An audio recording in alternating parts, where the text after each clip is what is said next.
Muy buenos días con todos. ¿Me escuchan? Buenos días, perfecto. Muy buenos días. La paz sea con todos ustedes. Les damos la más cordial bienvenida de parte de Smart Consultores y Asociados a todos los participantes. Muchas gracias por estar conectados. El día de hoy vamos a dar inicio al seminario Aseguramiento de la Calidad en Laboratorios, con la ponencia del licenciado Carlos Rodríguez, líder de la División Laboratorios de Smart Consultores y Asociados, con maestría en gestión ambiental y más de 15 años de experiencia en el sector público y privado. Adelante, licenciado. Gracias, Elisa. Ok, a ver, buenos días. Bueno, 2 minutos para que sean ya buenas tardes. Buenos días con todos. Gracias por su participación, tanto a las personas que nos están siguiendo por el Zoom y así como el Facebook.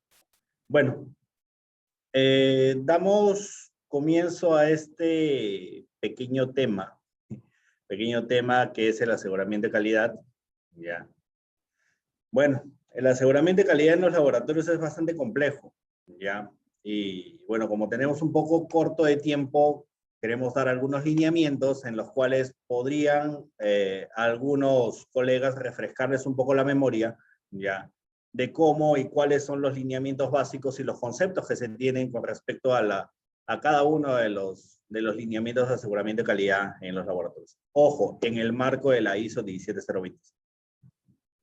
Bueno, miremos primero el control y aseguramiento, ¿no? El control es una parte de gestión, ¿ya? De la calidad orientada al cumplimiento de los requisitos de la calidad, ¿ya? A ver, ¿cómo podemos diferenciar del control de la calidad, ¿ya? Y el aseguramiento de la calidad? El control de calidad es ver si es que en alguna línea de tu proceso está siguiendo la ruta que tú esperas. Por ejemplo, en el caso de una, no sé, una producción, por ejemplo, entonces uno tiene bastante presente cuál va a ser la línea a seguir, ¿no? Dentro de todo nuestro proceso. Entonces, si es que obviamente vamos a requerir o a establecer alguna expectativa, ¿ya? Esta expectativa tendría que aclararse entre un cumple o un no cumple. Ok. Ahora, fuera de esto, que es un control de calidad, vemos ahora el tema del aseguramiento de calidad. El aseguramiento de calidad es parte o puede ser dentro del aseguramiento de calidad, el insumo es el control de calidad. Cogemos ese control de calidad y lo orientamos hacia que esos procesos cumplan ciertos requisitos para que establezcan una confianza. Ahora, pero Carlos, ¿cuál es la diferencia entre uno y otro? Bueno, uno es el check, cumple o no cumple, y cuando cumple, ya podremos dar esos lineamientos del cumplimiento hacia la mejora del cumplimiento en razón que te dé la confianza de ese producto o el servicio. ¿Ok? A ver. Bueno, miremos un poquito el sistema de gestión a nivel muy, muy reducido. Ya. La ISO 17025 tenemos la 17025, obviamente en la actualidad tenemos la ISO 17025 vigente, que es la del año 2017, ¿ya? Y tenemos netamente 3 puntos. Tenemos 3 puntos. Sistema de gestión debe tener un sistema de gestión. Cualquier laboratorio de ensayo o calibración debe tener un sistema de gestión. Por eso digo, tenemos sistema de gestión, somos técnicamente competentes y capaces de generar resultados confiables. 3 armas que tiene el sistema de gestión como un propósito, como un objetivo propio. ¿Por qué? El sistema de gestión ya de por sí tiene que armar la documentación, ¿ya? Ahora, del armado de la documentación necesitamos a las personas, las que van a ejecutar estos ensayos, que deben ser competentes. ¿Y la competencia qué le da? Las competencias le dan, por ejemplo, el conocimiento, ¿ya? Y también el manejo de los equipos. ¿Y cómo van a manejar sus equipos? El equipo debe estar en buenas condiciones. ¿Y cómo va a estar en buenas condiciones este equipo? Siendo verificado, siendo calibrado. Entonces, ¿qué más? Resultados confiables. Vamos a ser capaces de generar resultados confiables. ¿Por qué? Porque si yo ya tengo un sistema de gestión que documenta toda mi línea de trazabilidad, ya, ojo, la trazabilidad, entendamos que la trazabilidad es como un trazo, es como una línea inicio y una línea final. Entonces, la trazabilidad, que es algo medio enredado en el caso de sistemas de gestión, ¿ya? Imaginemos que es una línea continua. Punto inicio, punto final. Entonces, la trazabilidad es como un trazo. Todos los micropuntos que están en la línea, tengo que mirarlos hasta el punto inicial. Entonces, todo debe ser trazable, todo debería ser rastreable, podría ser. Entonces, si es que todo es rastreable y tengo mi personal competente y tengo mis equipos en buen funcionamiento, esos dos subprocesos se articulan para tener resultados confiables. Dentro de los resultados confiables, ahí entra el aseguramiento de calidad. A ver. Y dentro del propósito, como le había indicado, era asegurar los resultados. ¿Cómo aseguramos los resultados? Aseguramos los resultados de acuerdo a ciertos lineamientos y ciertas actividades que van de la mano con el proceso neto del laboratorio. ¿Cómo seguimos la forma de trabajo establecidos en el sistema de gestión? Si tu sistema de gestión para un ensayo X te dice que vayas de A, B, C y D, entonces tienes que seguir esas 4 pasos. ¿Ok? Y eso debería estar dentro de los documentos del sistema de gestión. Demostrar la capacidad del laboratorio. ¿Cómo demostramos la capacidad? En base a ensayos de intercomparación. ¿Cómo es eso, Carlos? Yo tengo mi laboratorio y mi laboratorio genera, bueno, para mí, genera buenos resultados. Ok, tengo que compararme. Es como decir, yo solo no puedo mirar lo que yo mismo hago. Entonces necesito a un externo que se compare conmigo. Eso es demostrar la capacidad del laboratorio. Otro, asegurar la calidad de los resultados de los ensayos. ¿Cómo puedo asegurar eso?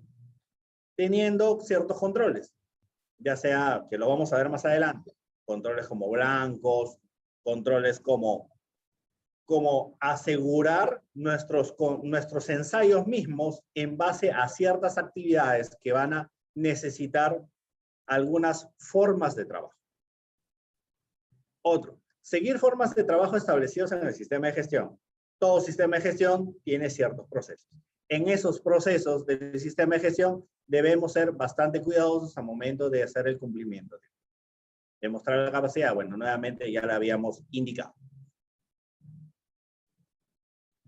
Bueno, ya pasamos netamente del propósito ahora a cómo se va a desarrollar este control de calidad y el aseguramiento. Entonces, para desarrollarlo, necesitamos facilidades operativas. ¿Cómo? Necesitamos que sean apropiadas para el uso. Necesitamos personal entrenado y con experiencia, Carlos, pero, o sea, hay personal que podría generar o podría tener mucha experiencia, pero este personal de repente, no sé, tiene conocimientos técnicos o algo. Genial. Se puede armar un sistema de gestión con personal técnico. Ojo, si es que el personal técnico no es un personal asignatario, que eso está dentro de la norma. Documentación, procedimiento estándar de operación. Los procedimientos estándar de operación son cómo se va a desarrollar cada uno de los subprocesos técnicos. Por ejemplo, en el procedimiento de muestreo. Los procedimientos de muestreo se generan para cada tipo de matriz. Si es que tengo matrices ambientales, como agua, suelo, aire, ruido, emisiones, debería haber un procedimiento para cada uno de los tipos. Y obviamente, cada uno de esos procedimientos operativos estándares se basan en referencias normativas, ya sea nacionales o, de no haber nacionales, tomamos las internacionales. Plan de aseguramiento, QA es el Quality Analytical, ¿no? O sea, aseguramiento de calidad y control de calidad. Un plan. ¿Cómo hacemos un plan de aseguramiento de calidad? Recuerdan que habíamos hablado del propósito. El propósito tenemos equipamiento y tenemos documentación y para obtener resultados confiables. Tenemos esos 3 pasos. En el caso de documentación, necesitamos un plan de documentación para que puedan revisar. Las revisiones de la documentación se pueden conseguir con auditorías internas o auditorías externas. Es un ejemplo. En el caso de los temas técnicos, en el tema de equipamiento, en el tema de competencias, podríamos conseguirlo con planes de mantenimiento, verificación, calibración de equipamiento, de equipos. En el caso de personal, podríamos tener la periodicidad para ver cuál es la competencia de cada personal. En el caso de las habilitaciones. ¿Cómo poder hacer habilitaciones? Muy cortito, compararlos. Recuerdan que habíamos dicho que yo, mi propio laboratorio no me puedo evaluar. Si no me puedo evaluar mi propio laboratorio, entonces tengo que compararme con otro. Y al personal, ¿cómo lo puedo evaluar? No tendría que irme el personal a otro laboratorio. Entonces, dentro del laboratorio, 2 personas podían compararse. Obviamente, una persona de más experiencia y una de menos experiencia. Registro de instrumentos y equipos. Estos registros tendrían que estar involucrados dentro de los documentos de gestión. ¿Cuándo usas el equipo? ¿Cómo lo usas? ¿Y en qué fecha? Instrumentos y equipos. Es similar. Instrumentos como instrumentos de medición, como los cromatógrafos, como los ICPs, como otros equipos. Y equipos básicos, así como los pHímetros u otros. Validación y confiabilidad de los métodos. Dentro de un protocolo de validación, tendrían que gestionarse los 7 pasos para hacer la validación de cada uno de los métodos. ¿Qué más se necesita? Materiales de control. Muestras de control de laboratorio. Cada uno de los métodos necesita un control. Como les había indicado, los controles son efectivos a momento de hacer un check y un check. Entonces, todos esos controles se reúnen y yo recién puedo asegurar la calidad de mi resultado. Ok. Tanto las muestras de control, que son muestras de control, que se introducen dentro de los lotes de muestra o de la propia operatividad del laboratorio, también tenemos ahí en el caso de los blancos. ¿Qué son los blancos, Carlos? Son muestras que no tienen analito. A muestras que no tienen analito. Por ejemplo, yo analizo, no sé, dureza. Dureza, ya, tendría que tener un blanco. ¿Qué es el blanco de dureza? En agua, por ejemplo. Tengo agua deionizada o agua ultra pura, perdón. Entonces, esa agua ultra pura o una calidad de agua, ya sea tipo 1 o tipo 2, involucra de que no tengo el analito de dureza. O sea, el analito de dureza sería 0. Entonces, al ser 0, entonces con esa agua voy a hacer todas las diluciones o todos los procesos significativos que están dentro de. ¿Qué más? Ahora, requerimientos específicos. Sacamos un poco el tema de la facilidad operativa para funcionar y los materiales para controlarlo. ¿Qué más necesitamos? De esos dos grupos grandes, tenemos que medir, hacer mediciones. Tenemos que sacar exactitud, precisión, límites, incertidumbre y contaminación. ¿Cómo saco incertidumbre? Acerca de matrices fortificadas, compuestos testigos y adiciones estándar. ¿Cómo, Carlos? Bueno, cada uno de ellos tiene su particularidad de acuerdo a cada matriz.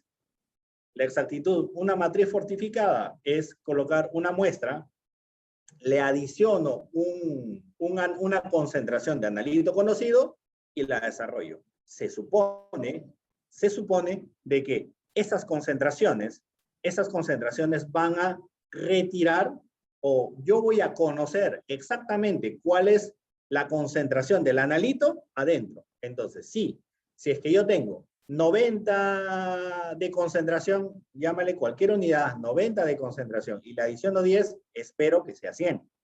¿Ya? Pero cuando yo no tengo la concentración de la muestra más 10 y sale 100. Entonces, en teoría, yo debería pensar que la muestra vale 90. Debido a esa lógica, comenzamos a hacer matrices fortificadas y evaluamos la exactitud. Compuestos testigos es similar. Adiciones y estándar, similar.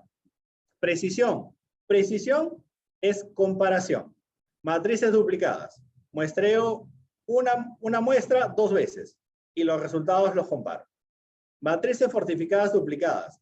Hablamos de matrices fortificadas de la muestra más 10, ¿ya? Y sale 100 y supuestamente es 90, entonces duplico. Hago 2 veces esa muestra. Entonces también voy a tener un elemento de precisión. Límites de detección. Límite de detección de acuerdo a la normativa. ¿Qué normativa hay? Normativa internacional, ya sea estándar métodos AFA o EPA.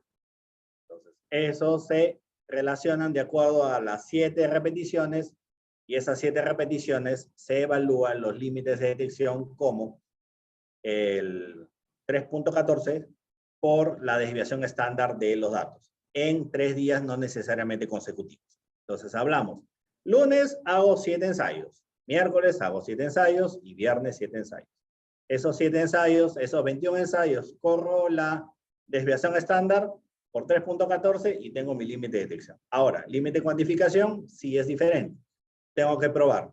Según el EPA, te dice, prueba por 1, por 2, por 3, por 4, por límite de detección por un factor. Y de acuerdo a eso comienza a revelar. De acuerdo a esa prueba de error, podríamos detectar el tema del límite de cuantificación. La incertidumbre, bueno, es un estudio muy específico por cada parámetro, dependiendo de la naturaleza del parámetro, ya sea de gravimetría, ya sea de diferencia de pesos, ya sea de colorimetría, por un tema de señal, o si no, en temas de instrumentación. La contaminación también debería desarrollarse en el caso de los blancos. Como habíamos visto en el proceso anterior, los blancos son muy importantes para determinar una contaminación. Carlos, ¿cómo determino contaminación? Ok. Tengo una muestra. Bueno, ya para no hablar de muestra, tengo un vaso con agua. El vaso con agua, ¿ya? ¿De dónde proviene? O perdón, un vaso de limonada. Ese vaso de limonada, ¿de dónde proviene? De un vaso de agua. Un vaso de agua y le agrego limón, le agrego azúcar. Entonces, esos dos son componentes. Pero ¿en base a qué? ¿En base a qué lo hago? En base a agua. Al hacerlo en base a agua, mi blanco sería agua. Y si es que encuentro alguna contaminación, sería al ingresar los analitos, ya sea el limón o el azúcar, ¿no? Al agua. Entonces, si es que yo separo el agua como blanco, ya recién voy a poder identificar la contaminación que hay en esos dos componentes que ingresan. ¿Ok? Algo bastante, creo simple, ¿no? En el caso de los equipos, similar. En el caso de los equipos es similar, pero en el caso de los equipos hay que realizar unos enjuagues. Si es que se tiene, no sé, electrodos, por ejemplo, esos electrodos tienen que basarse en una limpieza y esa limpieza tiene que dar como resultado posible un tema de contaminación. Si es que yo no hago un enjuague o un lavado correcto, en el caso de electrodos o en el caso de algunos componentes, ya, esos pueden surgir una cuantificación errónea a momento de hacer una lectura. A ver. Requerimientos específicos. Tengo la descripción de la muestra. Estamos hablando directamente en el caso del desarrollo del control de calidad. Descripción de la muestra, datos de manejo de muestra, procedimiento de cálculo, resultados y los límites. Entonces, ¿qué es lo que refleja los requerimientos específicos? Necesito ya describir la muestra. Cómo viene, qué tipo de agua es o qué tipo de componentes. El procedimiento de cálculo acerca de cómo tenemos el cálculo con respecto al manejo de la metodología. Los resultados, si bien es cierto, ¿cómo van a reflejar los resultados? ¿En qué unidades? De repente porcentaje, miligramo litro, no sé. Límites de reporte, ¿cuáles son los límites de reporte? ¿Cuál es el alcance que tiene la metodología de interés? Hay metodologías de los cuales involucran, por ejemplo, hasta 1000 ppm. O, por ejemplo, no sé, en el caso de alguna lectura en específico, ¿no? Máximo el sensor te mide 100 ppm. Y justo enlazas tu sensor y sale fuera de rango, ¿no? Entonces, fuera de rango quiere decir más de esa cantidad. Entonces, hay que definir también los límites de los reportes. Número 5. Los resultados del control de calidad. Muestra de control, como lo habíamos dicho, blancos reactivos y el efecto de matriz. Las muestras de control que habíamos visto, que son blancos más adicionado de un analito de concentración ya conocida. Los blancos reactivos, ese blanco que no tiene ningún analito, y los efectos de matriz se detectan a partir de las muestras fortificadas. Recuerdan, de la muestra más 10 y te sale 100. Hay algunos efectos de matriz que involucran que tengo, por ejemplo, la muestra, le agrego 10 y resulta de que me sale 90, pero no necesariamente es 80. Entonces va a haber mucho el efecto de matriz dependiendo de la muestra.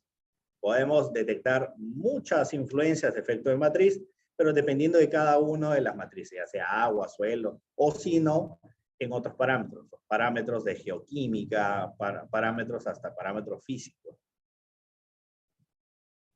A ver. Bueno, documentación. Y eso es, creo que parte ya del sistema de gestión. Archivos crudos de las muestras. Ya hay muestras de control, archivo de todos los datos de calibración. Hablamos crudo de las muestras acerca de que cuando tú realizas, tú tomas tus apuntes y comienzas a desarrollar. Hice, no sé, 15 mililitros de tal lugar o realicé una dilución de 10x acerca de una muestra X. Entonces, todo eso tiene que estar reflejado en los datos crudos. O sea, en el cuaderno clásico del analista de laboratorio o del operador, o como quieran llamarlo. Archivo de todos los datos de calibración.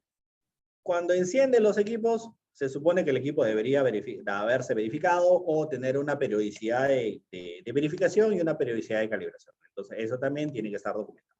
Procedimiento estándar de operación, como lo habíamos comentado de las diapositivas anteriores. Todo proceso de laboratorio debe estar documentado. Y esa documentación se define en documentos de gestión y se define en documentos operativos. Y los documentos operativos están dentro de los procesos. Por ejemplo, en el caso del laboratorio, que quieran realizar, por ejemplo, una verificación de unas isotermas o una verificación de sus sensores, no sé, tienen que tener un procedimiento. Y ese procedimiento tiene que ser seguido por todas las personas que vayan a hacer, salvo que un externo venga y podría afianzarse o podría basarse en alguna referencia, ya sea nacional o ya sea internacional. Descripción de facilidades, equipos y personal. Bueno, creo que es lógico, ¿no? Es lógico pensar de que para que realices el aseguramiento de calidad y el control de calidad, necesitas equipos y necesitas personal.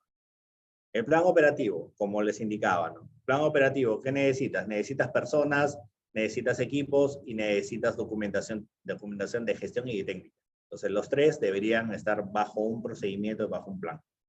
Validación de métodos. La validación depende mucho si es que el método no es normalizado. ¿Cómo es normalizado? Los métodos normalizados están bajo algunos criterios. Hablamos de normas internacionales como ISO, como ASTM, como AFA, como EPA, como NIOSH, ¿no? Como otras CAS o como NTP mismas, ya, las normas técnicas peruanas que son emitidas por INACAL. Entonces, si es que hay una variación, ya, tenemos que validar. Cuando validamos es porque modificamos o creamos. Si es que, no sé, se me ocurre hacer, no sé, proteína en, no sé, un cable, por ejemplo, no sé, proteína en cable, ya, cosa que suena disparatado, pero podría hacerlo. Y en ningún texto en ningún texto de referencia. De repente, por ahí algún rasgo podría encontrar. Entonces, tomo ese rasgo y comienzo a fortalecerlo y genero una validación de ese método. Normalmente las validaciones, como les indicaba, son desarrollos implementaciones de métodos que no son normalizados. Rápidamente miremos el tema de volumétricos, ¿ya? Y son contextos muy generales porque cada uno de los métodos volumétricos tiene su propio aseguramiento. ¿Ok? Volumétricos en general, mínimo 0.99 y como máximo 1.01. Hablamos de alrededor de una tolerancia entre el 10%. ¿Por qué? Por la misma comparación del material de referencia. Ahora, cuando recién se están implementando los métodos, ya, podemos generar ya, un porcentaje inicial. Y esos porcentajes iniciales podrían estar dentro del 15% más o menos. Hablamos de volumétricos en el caso de aguas. ¿Ya? Y a nivel general, ya, se estila que el aseguramiento de calidad tenga blancos, estándar de validaciones, comparados, hacer comparaciones con las validaciones, estándar, los estándares de control que habíamos hablado, duplicados para medirlos, adiciones estándar. Y los lotes que hablamos del grupo de muestra, hablamos del lote como grupo de muestra. Por ejemplo, yo tengo una cantidad de 50 muestras, por ejemplo, para analizar. Y esos 50 muestras debo establecer grupos de control. Esos grupos de control, cada uno, o sea, cada bloque blanco, estándar de validación, estándar duplicado y adición estándar, este es un bloque de grupo de control. Entonces, esos bloques de grupo de control tendría que generarlo cada 20, dependiendo del método, ojo, dependiendo de los métodos. Hay algunos métodos que te dicen, ¿sabes qué? Te recomiendan que sea 15, te recomiendan que sea 20, pero si es que no dice nada, coloquen 20. Electrométricos. Normalmente, la permisibilidad es del 2%. Ahora hablamos de verificaciones, no de calibraciones. Hablamos de verificaciones, ¿ya? Verificaciones operacionales de cada uno de los sensores, ¿ya? Así como los ajustes que tengan que hacerse con los buffers o con los elementos patrón que tengan estos equipos. Por ejemplo, en el caso del oxígeno disuelto, de los oxímetros, por ejemplo, se requiere una calibración o un ajuste, podría decirse, antes de ser utilizado. Entonces, hay que hacer un ajuste dependiendo del tipo de sensor, porque hay sensores que podrían ser sensores luminiscentes, sensores con tipo membrana, o sea, diferentes tipos de sensores, y esos diferentes tipos de sensores podrían generar unas condiciones distintas. Pero en lo normal tienes dos controles, ¿no? Tienes controles a momento de realizar. A ver. Ya. A ver, a momento de que quieras compararlos, tú puedes hacer una verificación con otro método, con el método Winkler, que es como un método volumétrico. Entonces, nos basamos a la diapositiva anterior, que son métodos volumétricos. Normalmente en métodos también electrométricos, o que su influencia sea por un tema de electrodos, ¿ya? Pueden seguir la variación del 15% en el caso de la linealidad de la curva, ¿ya? Hablamos netamente ya no de pH, ya no hablamos de conductividad, ya no hablamos de oxígeno disuelto. Hablamos netamente por el tema de lecturas con sensores para aniones. Hablamos de fluoruros, hablamos de silicio, hablamos de ciertos analitos de los cuales antes de hacer las lecturas tengo que hacer una alineación del equipo antes de hacer las lecturas de las muestras.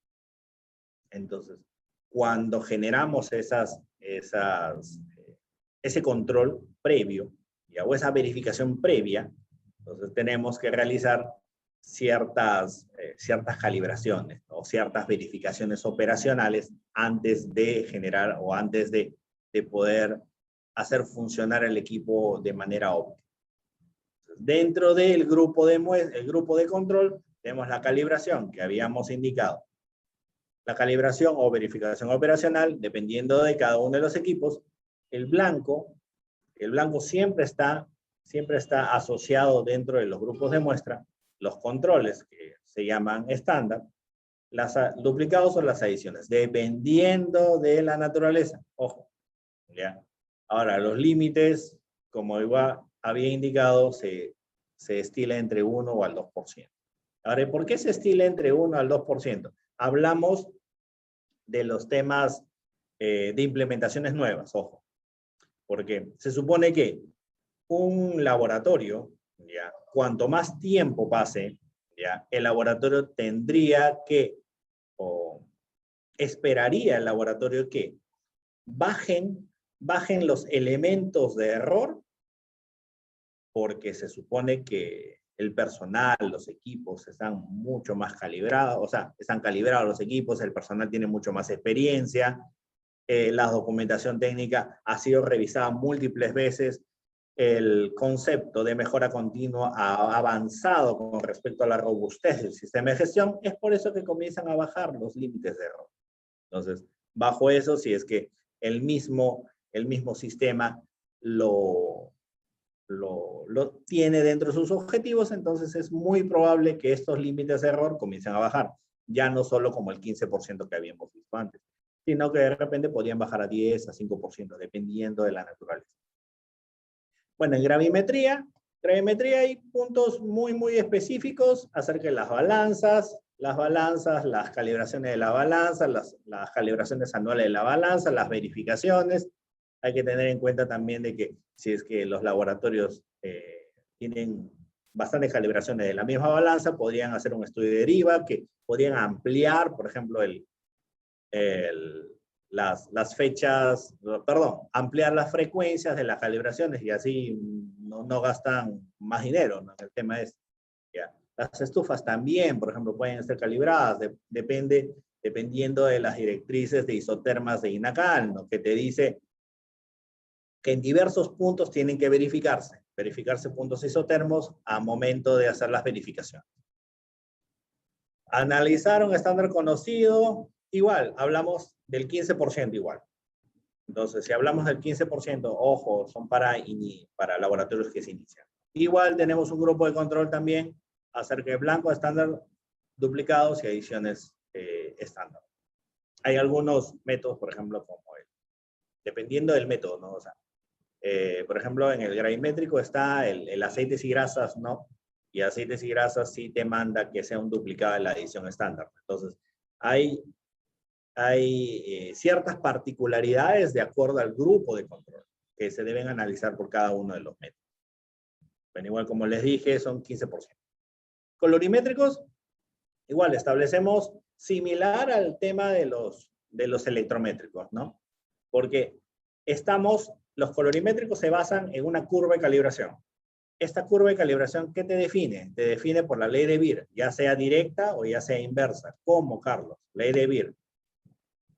Voy a relacionar las señales del equipo en base a absorbancia con las señales del equipo versus una concentración.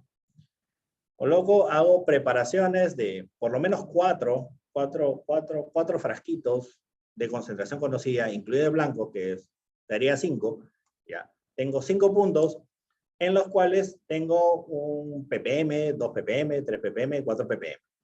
Y 0, que es el blanco. Entonces, de acuerdo al proceso que te involucra dentro de, ya sea, no sé, cromo hexavalente, por ejemplo, entonces, regulo la absorbancia de mi equipo y comienzo a leer. Tengo lecturas, tengo señales y tengo concentraciones porque ya las preparé.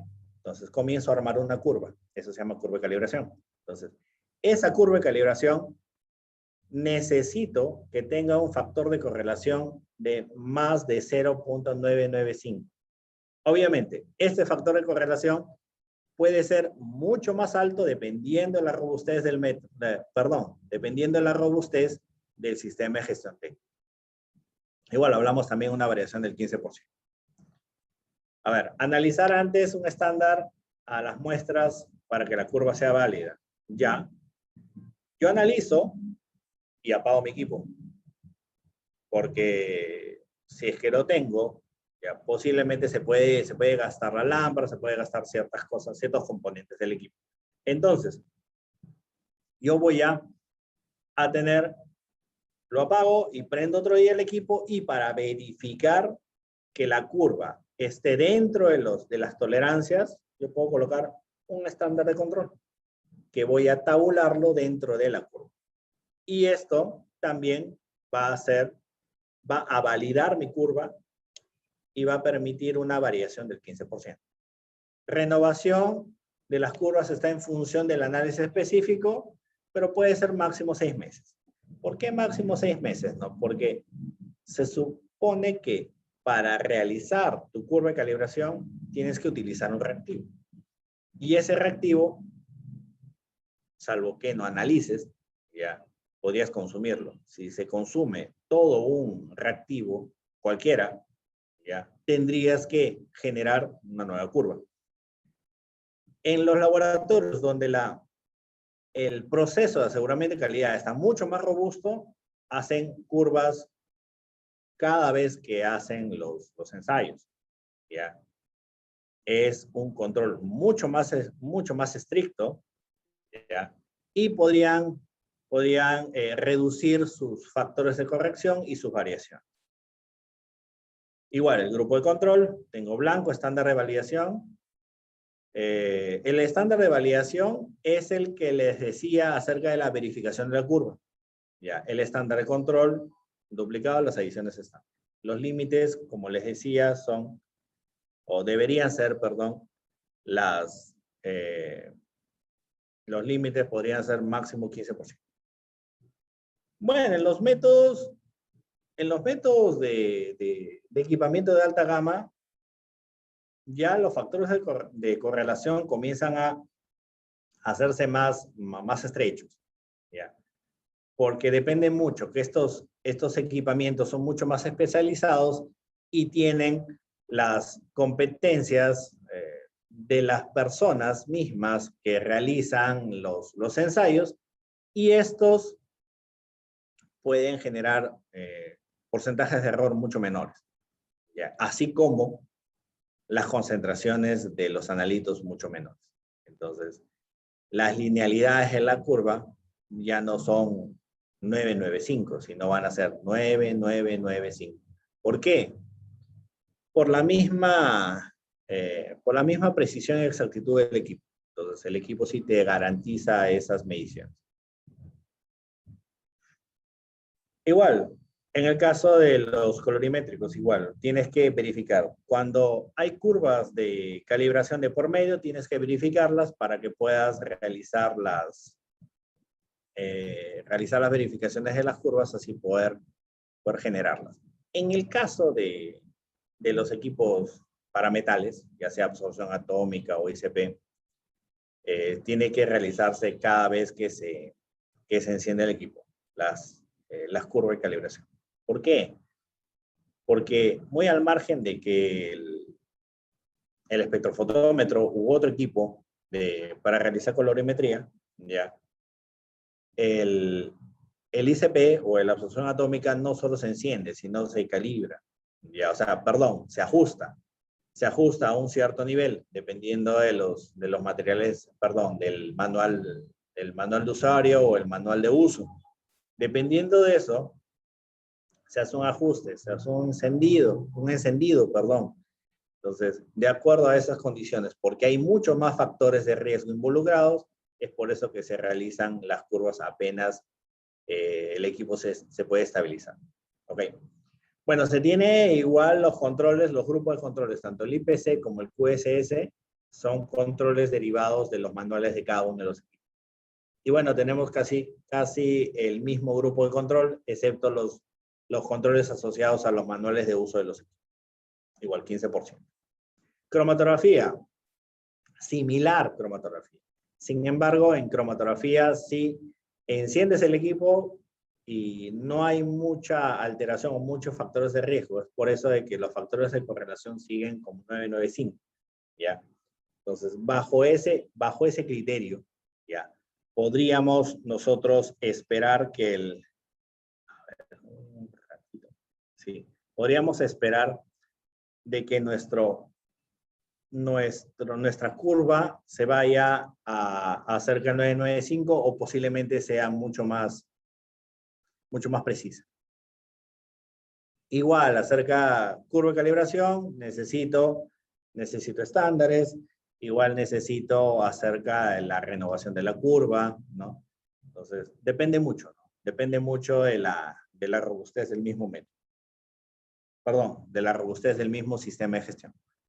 Igual, indica también para cada método. En el caso de los métodos de EPA, ya, los métodos EPA te recomiendan que tu grupo de control sea cada 10 muestras.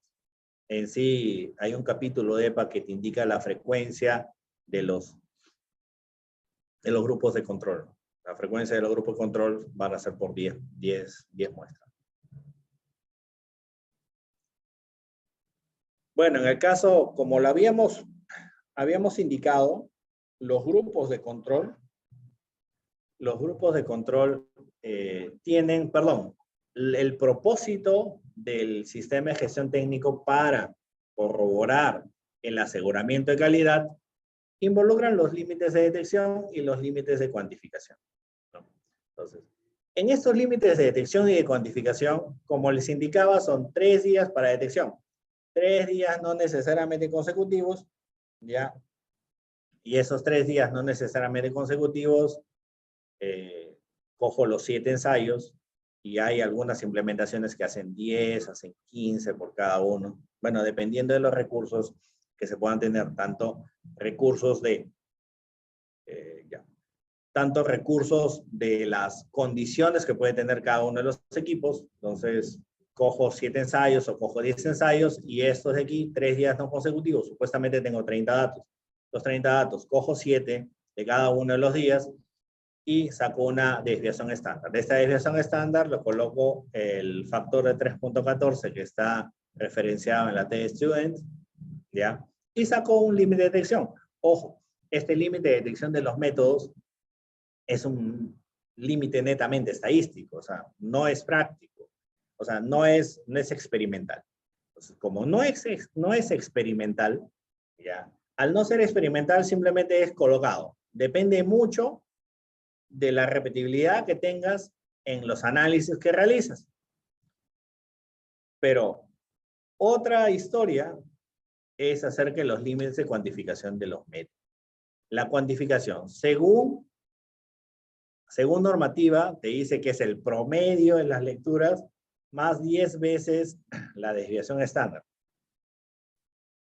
Pero lo que te dice también es que este límite de cuantificación tienes que probarlo. O sea, ¿cómo probarlo? Probarlo dando un ejemplo numérico. ¿Ya? Si tengo una desviación estándar de 1, entonces mi límite de detección es 3.14. Entonces tendría que tener mi promedio de las medidas más 10. Entonces es un poco ilógico, ¿no? Que yo tenga 1, tenga 10 por otro lado, sumado con otra cosa. Entonces, como que es un poco ilógico el tema. Ya. Ahora lo que te dice, tanto EPA te dice prueba. Este límite de cuantificación del método es referido al AFA. El AFA te dice, sabes que 10 veces por la desviación estándar. Ahora, tienes que probarlo. Probarlo, mételo dentro de tu proceso, ese analito, esa concentración de analito. Mételo dentro de tu proceso. Y desarrollalo. A ver si exactamente sale lo que has colocado. Entonces, y vas prueba, error, prueba, error, prueba, error, hasta tener una repetibilidad válida. En el EPA te dice, tu límite de detección de método, multiplícalo por un factor y córrelo en el proceso. Entonces, de acuerdo a la naturaleza de cada uno de los límites y de cada una de las metodologías, puedes experimentar. Tengo una pregunta de Rina Torres en el Zoom. Hola, Rina. Buenas tardes. ¿Los equipos de ICP y cromatografía requieren calibración por un laboratorio acreditado? A ver, requieren calibración. Sí, no se llama calibración, se llama verificación operativa. ¿Ya? laboratorio acreditado, normalmente ya las calibraciones o los laboratorios acreditados involucran acerca de medidas, ¿no? Medidas como masa, temperatura, ¿no? Pero en este caso, los equipos de cromatografía o ICP involucran estándares. Los estándares podían compararse y podían regularse a través de verificaciones operacionales, que son similares, podría ser un idioma así, a una calibración. O sea, pero no necesariamente por un laboratorio acreditado. No necesariamente. ¿Ya? Espero haber respondido tu pregunta, Rita. Ok. Continuamos. Después de definir, ok, gracias, Rina. O sea, después de definir la detección y la cuantificación, vamos a ver cuáles son los límites de control. Ya tengo implementado mi método. Ya le he sacado los límites de detección, los límites de cuantificación. Ahora el tema es las muestras. Sé que son 15% para arriba, 15% para abajo. Ok. Ahora tengo que ver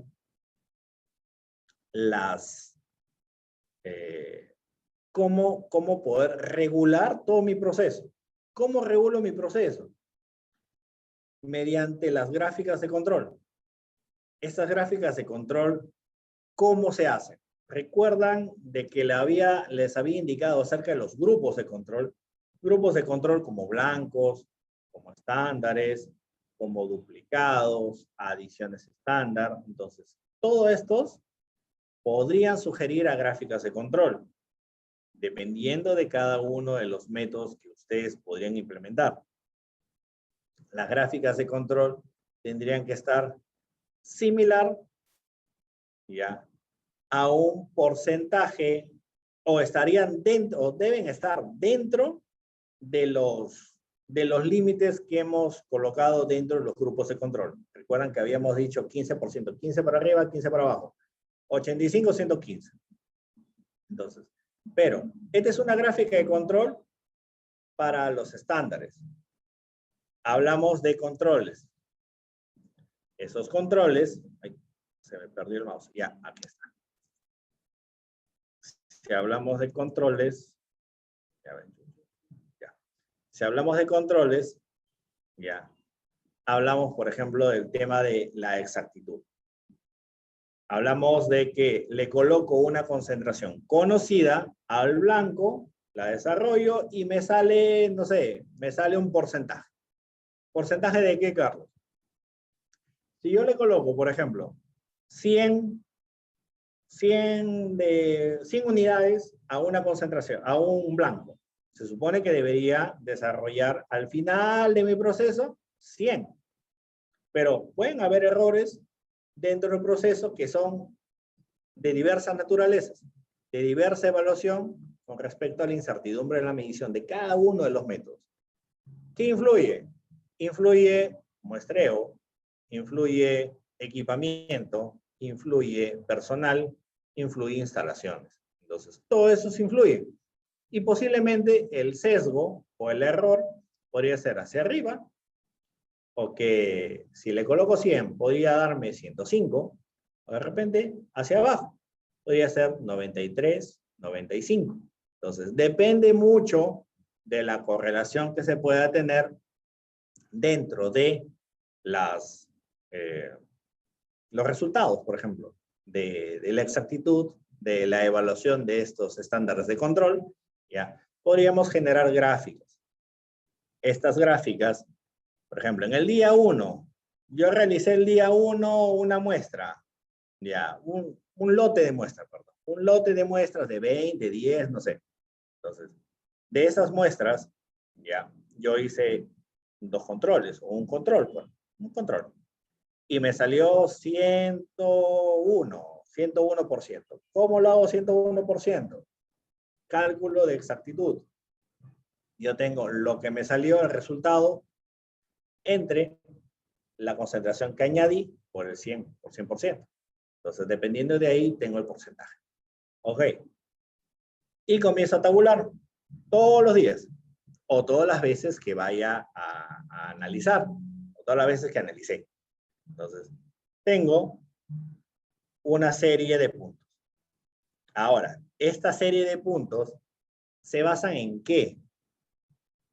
Se basan en el 115 versus el 85, la primera.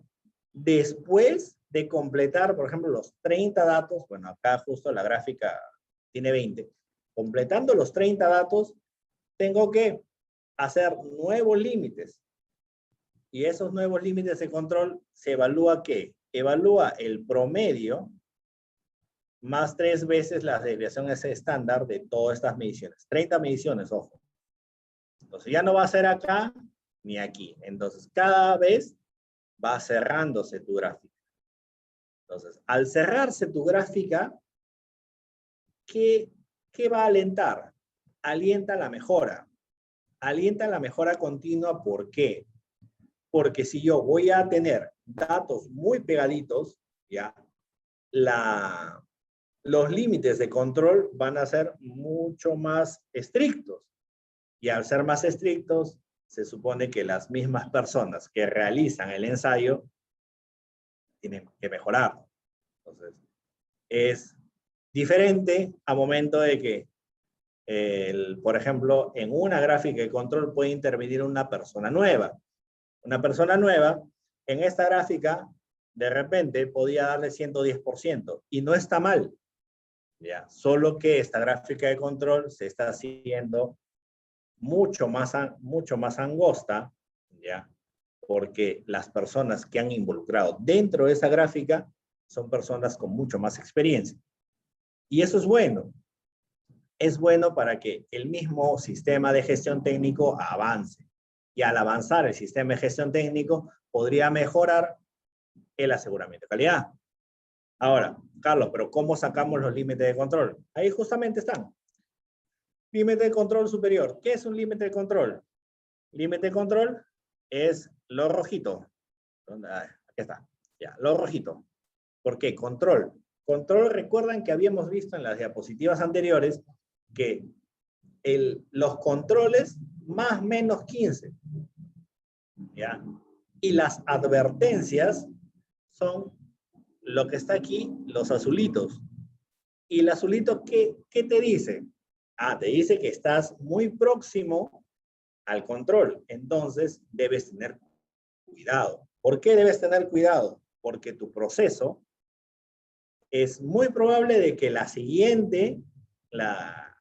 siguiente resultado que tengas de tu control, es muy probable que se pueda salir de control. Y al salir de control, tienes que detener el ensayo. Ahora, hay toda una gama de evaluaciones de las gráficas de control. Bueno, doy algunas, ¿ya? Que para algunos análisis se pueden replicar y para otros no, dependiendo del ensayo, ¿ya? Por ejemplo, en los métodos mucho más simples, por decirlo así, son los métodos gravimétricos. Son mucho más estables. Entonces, la gravimetría me puede decir, yo tengo este punto, ¿ya? De 97, voy hacia 100, por ejemplo, de ahí vengo a 102, de ahí vengo a 105 y vengo a 107. Entonces, hay 5 puntos que están con tendencia al alza, con tendencia a incrementar. Entonces, yo podría esperar de que el siguiente vaya a tener la misma tendencia. Entonces, ¿qué quiere decir? La gráfica de control lo que te da son lineamientos. ¿Para qué? Para que tú puedas inferir dentro de cada uno de tu proceso. O sea, es clásico ver de que en los laboratorios la gráfica de control es lo último que llena. O sea, la gráfica de control tiene que llenarse punto por punto. ¿Ya? Hasta hoy día analizo, hoy día lleno la gráfica. ¿Por qué? Porque si tengo 3 puntos seguidos, entonces tengo que parar el resultado y decir, ¿por qué me están saliendo los 3 puntos? 3 puntos consecutivos al alza para el ensayo y verifica qué cosa estás haciendo. O el ensayo no involucra una diferenciación de porcentajes, o algo está pasando con respecto a tus insumos, a tus equipos, porque están dando un sesgo positivo. Entonces, de repente, puntos hacia abajo, 3 o 5 puntos hacia abajo, para tu ensayo. Hay otra regla que dice puntos como escalera, pareciendo montañitas. Entonces, 5, tengo un punto debajo del promedio, otro punto encima del promedio, otro punto por debajo del promedio, encima del promedio, así, 4 o 5 veces. Y ahí otra vez detienes el resultado. Detienes, por ejemplo, detienes el análisis y tienes que verificar qué cosas has hecho. Entonces, obviamente que eso es, como se dice, no es un poco tedioso, ¿ya? Pero hay que analizar las formas. ¿Por qué? Porque estamos dentro del aseguramiento de calidad. Ojo, solo estamos evidenciando controles. Y esa es la diferencia. Tú tienes muchos controles, pero tú tienes que analizar esos controles para que puedas obtener el aseguramiento de calidad. Asegurando la calidad es verificando y mirando esta gráfica o mirando otras, ¿ya? Que te puedan dar herramientas que tú puedas decidir cuándo parar o cuándo dejar seguir. O de repente, teniendo en consideración cuánto es los porcentajes de incertidumbre que están asociados a tus ensayos, ¿no? Entonces, depende mucho del análisis, ¿ya? Para que tú puedas hacer una correcta evaluación. Dentro de la correcta evaluación, una de las herramientas, una nada más de las herramientas es la gráfica. Solo una. Hay múltiples herramientas que las que puedes hacer, ¿ya? Pero que te pueden dar bastantes lineamientos al momento de que tú puedas controlar y verificar la correcta implementación de tu proceso de aseguramiento de calidad, tal y como te lo pide la ISO 17020. Entonces, debido a estas condiciones, uno debe proceder con la articulación de todos nuestros controles en el laboratorio, ya sea laboratorios a nivel geoquímico, geotécnico, ambiental, farmacéutico, ¿no? Entonces, hasta laboratorios de control, por ejemplo, en el caso de hidrocarburos, o en el caso de ahora, por ejemplo, también hemos visto el tema de laboratorios a nivel de ensayos físicos, ¿no? Entonces, ¿cómo desarrollar el aseguramiento? Entonces, ya, genial. Primero partimos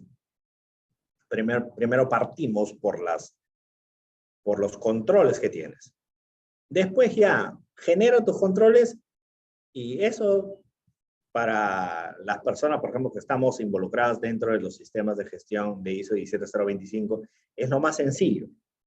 Lo más complicado es analizar todos esos controles, ¿ya? Analizo todos los controles y en el análisis tengo que ver algunos lineamientos para poder asegurar los controles.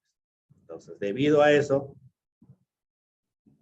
uno podría decir de que tus controles van a estar especificados, perdón, el aseguramiento va a estar especificado de acuerdo a la garantía de los controles que vayas a tener. Entonces, si tuvieran alguna consulta, ya lo colocan ya sea en el chat del Facebook, lo colocan en el chat del Zoom y realmente lo podemos ver, ¿ya? Bueno, pero a nivel general es el aseguramiento de calidad dentro de los laboratorios va a ser muy bueno si es que tienes unos controles efectivos, ¿ya? Y el análisis de esos controles. Entonces, creo que por mi parte es lo que quería transmitirles, ¿ya? Y a ver, no sé si es que Elisa estás en la llamada para que puedas hacer las consultas respectivas y los cierres, por favor. Sí, estimado licenciado, no hay consultas, hasta ahora no hay más consultas. Eso sería todo por el seminario. Muchas gracias. Hasta luego.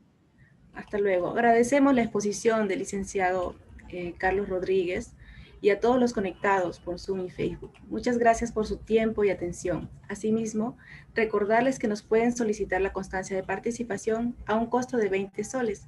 Si les gustó el seminario, recuerden darnos like a la página para seguir todos nuestros eventos en vivo. Si tienen alguna consulta, lo pueden realizar a través del inbox o escribirnos directamente a WhatsApp. Estaremos gustosos de poder absorber sus consultas. Que tengan una excelente tarde.